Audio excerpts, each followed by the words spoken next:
Hey everybody, it's Anna, lovely with Lard, here at Sobremesa Farm Kitchen. And today we are getting ready to make some of my friends up in Missouri's favorite thing. This is something that they always ask me to bring anytime that we had a gathering or a potluck. And it's a wonderful addition to any meal, a wonderful side dish, so easy to make. Y'all, we're getting ready to make Anna's mac and cheese. So here are the ingredients you're gonna need to gather to make this wonderful dish.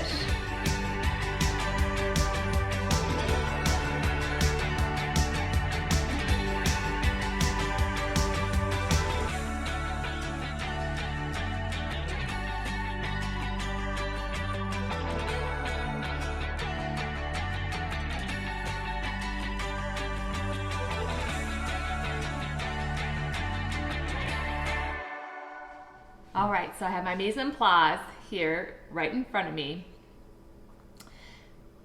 It's gonna come together super quick. So I go ahead and get all my ingredients ready. So I took my cheese, I grated half a block of cheese, it's ready to go here. I have a half of a block of cubed Velveeta cheese right here, and I have a whole block of cream cheese ready to go as well. And I make sure that I use cream cheese. I don't use any generic. I try to use the real stuff.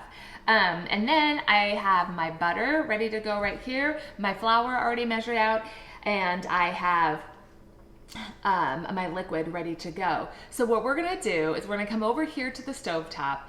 I'm going to go ahead, I have a pot of hot water here, and we're gonna go ahead, light that so we get the water boiling for our noodles, because the noodles need to be pre-cooked, and we want to get them al dente, so where they're not all the way cooked, because they're going to finish cooking in the oven. I went ahead and started preheating my oven to 375 degrees. We want that oven nice and hot when we get all of this done. And then I have a nice saucepan over here that we're getting ready to use to start making the sauce. So let's go ahead, get started with our saucepan over there, and we will meet back. Okay, here's my pot. I'm gonna add 1 stick of butter to this pot to get it going. I'm gonna create a roux. I'm gonna use a whisk. I'm gonna melt that butter down. Don't have your heat too high because we don't wanna brown the butter.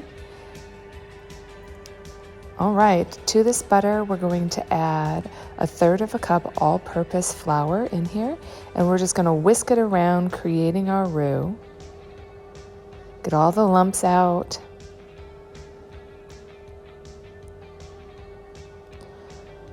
All right, remember, keep that heat on low.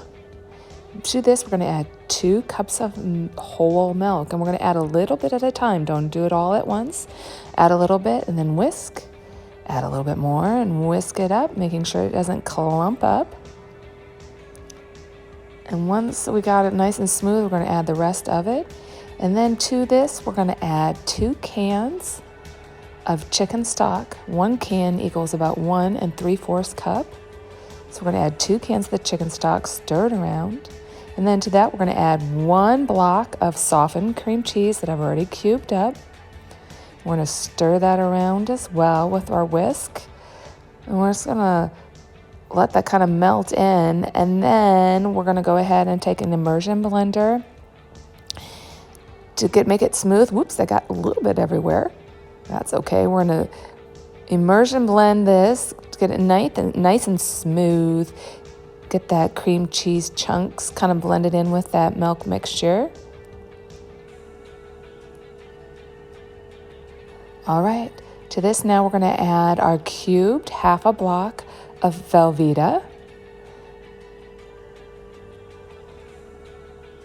And get that stirred in.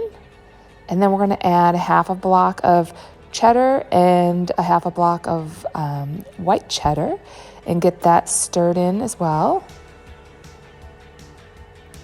And then to this, we're going to go ahead and we're going to add salt and pepper to taste, depending on how much salt and pepper you like in your dishes.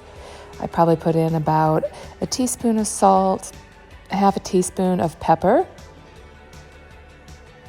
And then we're going to whisk it in again, getting that all mixed in. And then from here, we're just going to leave it on low and let it melt down. while the sauce is going and the cheese is melting in that sauce, we're gonna go ahead and we got our water going. We're gonna go ahead and boil our noodles. So we're gonna go ahead and add 24 ounces of large shells to our pot of boiling water back here. And we're gonna let that cook for 9 minutes. And by the time that's done, our sauce will be done as well. All right, here are our noodles that I boiled and strained and put back into our pot. And I'm gonna go ahead and pour over our cheese mixture over the noodles. As you can see, the cheese mixture is a little bit on the juicy side, but do not fear. We'll stir that up, give it a little swirl of a stir, and we'll go on to our next step. Hey, all right, so now since we have the noodles mixed in with our cheese sauce, we're getting ready to dump it into our 9x13 pan. And I know some of you are probably thinking to yourself, oh my goodness, that just seemed really soupy and juicy. Well, guess what? We want it like that because that is a reason why sometimes I feel like homemade macaroni and cheeses get really dry and yucky, is because there's not enough moisture, because those noodles are al dente and we're going to be putting it into the oven to cook a little bit longer, and those noodles are going to absorb more of that moisture, and you will be amazed at what it's going to look like once it's all done and when we're eating it. I have the other block of, oh, you hear my Labradoodle. He always wants to chime in. I tell you what, at least he's not in the house barking like a machine out there like that. So we're gonna go ahead and bring our noodles over. That's pretty much just life here on the farm. Animals barking, guineas being loud and crazy. So we have lots of noises going on the farm. So what I'm gonna do actually is I'm gonna dump some of this into this 9x13 pan. I'm gonna stop for a second, and I'm gonna go ahead and strategically kind of place these chunks of Velveeta in the mac and cheese. Now I will tell you something, that I've tried it without Velveeta, and you can do it without Velveeta, but I feel like that's kind of the key ingredient, is to have that creamy Velveeta inside of this.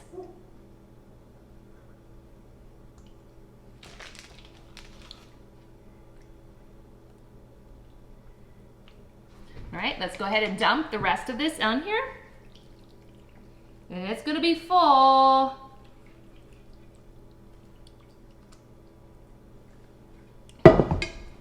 All right, I'm gonna kind of spread this out, and then I'm gonna cover it with tin foil. And I love those chunks of Velveeta in there, because then you're like eating and it's just like this little like, ooh, explosion in your mouth of cheesy goodness. So let's go ahead.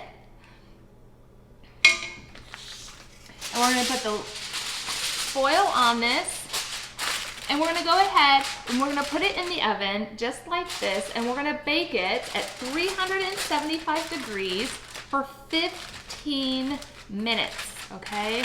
And then we're gonna go ahead and check it and take the foil off. So let's go ahead, put it in the oven for 15 minutes, and we'll check back. But before we do that, really quick, I just wanna mention something before I forget to, because I may forget to, but you could add a lot of really amazing, what's the word I wanna say? Great ingredients, accent ingredients. You could add crumbled bacon inside of it. This is the time that you would have added crumbled bacon to it. When you did the Velveeta, you could do crumbled bacon. You could do you could do some hatch green chilies in it, okay? Really, really good. So just play around with it, make it your own. You can make it spicy. You could add jalapenos to it. You could, oh gosh, what else? I mean, you want to add some vegetables to it. You could add vegetables to it, but that's the time to add it before you put it into the 9x13 pan. So let's go ahead, let's get it baking, and we'll come back in 15 minutes and check and see how it's doing. Well, the mac and cheese is cooking in the oven right now with the foil on top of it. I went ahead and I grated the rest of the cheese, the block cheese that we had. We had a sharp white cheddar and a sharp just regular yellow cheddar.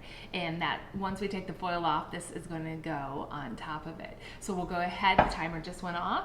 I'm going to go ahead and take this out, top it with the cheese, and then we're going to go ahead and put it back in the oven for 15 more minutes.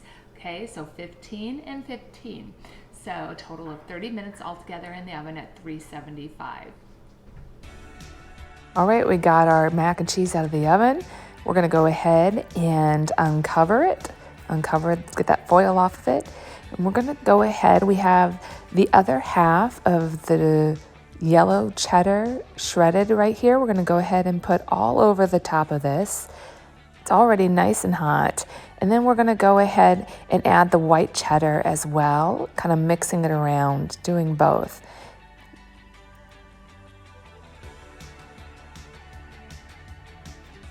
Once we get that all ready to go, we're gonna go ahead and pop it back into the oven for 15 more minutes. Okay, so we're getting ready to go ahead and pull out our mac and cheese. I can hear it bubbling, and you know that's a good sign when it's bubbling.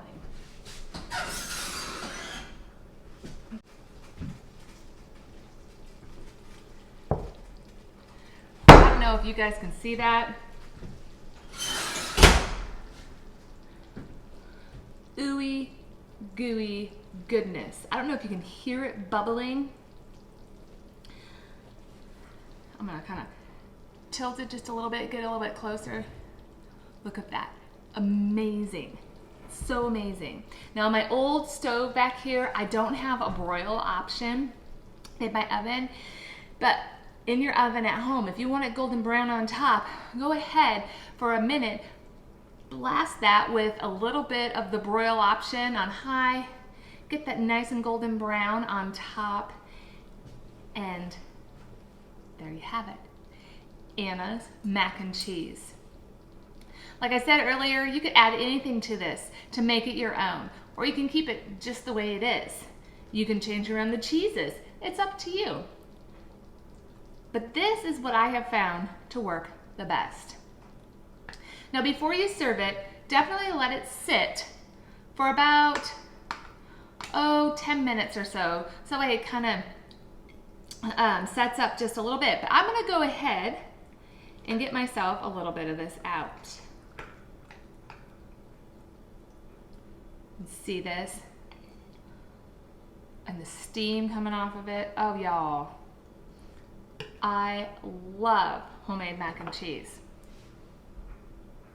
And what really makes it unique, I feel like, is that we use a little bit of chicken stock in there, a little bit of cream cheese. It's a combination of different cheeses and different textures. To me, mac and cheese, when it's homemade, should be nice and creamy and not dried out. And as you can tell, it's not dried out. And it makes amazing leftovers too. Let's try it out. Oh. That is so good, y'all. So good. Your kids will be ecstatic about this. You don't have kids? Oh, excuse me. Your husband will. If you don't have a husband or kids, your mouth will love you for this. So, from our kitchen to your kitchen, may God bless you and may you have happy cooking times.